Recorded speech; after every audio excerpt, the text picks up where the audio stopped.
On s'est probablement tous déjà demandé s'il y avait un moyen plus simple de gérer l'informatique d'aujourd'hui. Eh bien aujourd'hui, on va justement explorer comment une seule et même plateforme, le SaaS Cloud de Cato Networks, promet de transformer ce qui ressemble souvent à un chaos en quelque chose de bien plus clair. Allez, on y va. Alors voilà notre programme. On va d'abord se plonger dans la réalité du chaos informatique actuel. Ensuite, on découvrira la vision qui se cache derrière une plateforme unifiée. On verra aussi comment ça marche, concrètement, et surtout quels résultats ça donne. Et puis pour finir, on verra comment tout ça peut libérer le potentiel d'innovation des équipes. Première étape donc, le fameux chaos informatique moderne. Voyons un peu si les symptômes d'une infrastructure éclatée parlent à certains.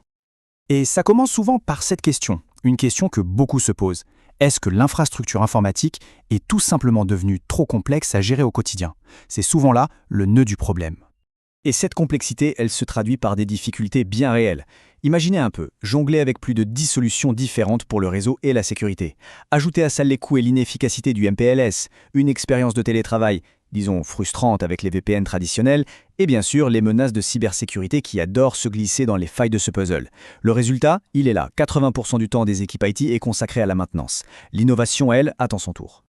Bon, face à un tel défi, quelle est la solution? Eh bien, on va voir qu'une idée a germé bien avant que l'industrie ne sache même comment l'appeler. C'est l'histoire d'un véritable pionnier. Cette chronologie, elle est assez parlante. En 2015, Shlomo Kramer, qui est quand même le fondateur de géants comme Checkpoint, a une vision. Une plateforme unique, dans le cloud, qui rassemble réseau et sécurité. C'était 4 ans avant que le Gartner ne popularise le terme SASE pour décrire exactement ça. C'est ce qu'on appelle avoir une sacrée longueur d'avance. Et le moins que l'on puisse dire, c'est que cette vision a porté ses fruits. Aujourd'hui, l'entreprise est valorisée à 4,8 milliards de dollars. Ce n'est pas juste un chiffre, c'est la preuve d'une immense confiance de la part du marché.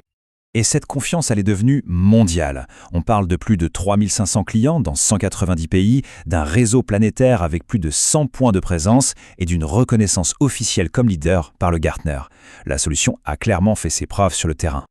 Alors maintenant, allons voir le cœur du réacteur, comment tout ça fonctionne autour de ce concept clé, la convergence. Le SaaS, qu'est-ce que c'est au fond? En fait, c'est assez simple. C'est l'idée de fusionner deux mondes qui vivaient séparément, le réseau et la sécurité, pour n'en faire qu'un seul service, unifié dans le cloud. Plus besoin de courir partout, tout est au même endroit. Ce tableau, il est parfait pour visualiser le avant et après. À gauche, l'approche traditionnelle, un empilement d'appareils, une multitude de consoles de gestion, des rails de sécurité qui ne se parlent pas entre elles, un vrai casse-tête. Et à droite, l'approche SaaS, une seule plateforme logicielle, une seule console pour tout piloter et une politique de sécurité cohérente pour tout le monde. Mais la vraie différence, elle est là. L'expérience utilisateur est enfin fluide et optimisée, qu'on soit au bureau ou à l'autre bout du monde. Pour y arriver, la plateforme s'appuie sur 4 couches qui travaillent ensemble. La fondation, c'est un réseau mondial privé ultra performant. Juste au-dessus, on trouve une couche d'intelligence, le SD-WAN, qui optimise toutes les connexions. Ensuite, la sécurité est directement intégrée avec tous les outils modernes dont on a besoin. Et tout en haut, pour piloter l'ensemble, une unique console de gestion. C'est cette architecture intégrée qui permet de remplacer des dizaines de produits traditionnels. Bon, la technologie, c'est une chose. Mais dans la vraie vie, qu'est-ce que ça change pour une entreprise? C'est ça la vraie question. Allons voir les résultats concrets. Tenez, voilà un exemple qui frappe. Déployer un nouveau site, ça prenait entre 4 et 6 semaines. Avec cette approche, on parle de 4 à 6 heures. Ce n'est pas juste une amélioration, c'est une révolution en termes d'agilité pour une entreprise qui veut se développer rapidement. Et bien sûr, il y a l'impact sur les finances. Et là aussi, les chiffres parlent d'eux-mêmes. Les coûts du réseau WAN qui chutent jusqu'à 60%. Les frais de fonctionnement qui baissent de moitié. Et peut-être le plus révélateur, 80% de tickets de support liés au VPN en moins. C'est autant de temps et d'argent qui peuvent être utilisés ailleurs. Mais ce n'est pas qu'une question de coût. Il y a aussi l'humain. Quand les outils fonctionnent enfin sans accroc, les gens travaillent mieux, tout simplement. On observe une augmentation de 25% de la productivité des télétravailleurs. Pourquoi?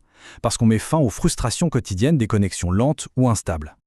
Et tous ces bénéfices, ils nous amènent au but ultime de toute cette démarche, réinventer le rôle même de l'informatique dans l'entreprise. Tout se résume finalement dans cette phrase, qui est la promesse de fond, libérer les équipes IT de la maintenance pour qu'elles se concentrent sur l'innovation. On passe d'une informatique qui passe son temps à éteindre des incendies à une informatique qui crée de la valeur. On pourrait se dire que d'autres proposent des choses similaires, mais la grande différence, c'est le comment. Beaucoup de concurrents assemblent des technologies rachetées, créant un patchwork complexe.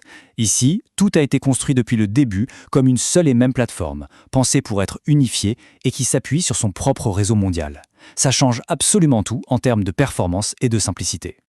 Et s'il ne fallait retenir qu'un seul chiffre, ce serait peut-être celui-ci. 70%. C'est la réduction du nombre d'outils à gérer. Et c'est aussi, par conséquent, le temps libéré pour les équipes. C'est un double gain en fait. Moins de complexité à gérer et plus de temps pour des projets stratégiques. Ce qui nous amène à la question de fin, une question qui mérite d'être posée. Si une équipe IT récupérait 70% de son temps aujourd'hui consacré à la maintenance, quelle valeur incroyable pourrait-elle créer pour son entreprise? La réponse, elle ouvre des perspectives assez vertigineuses.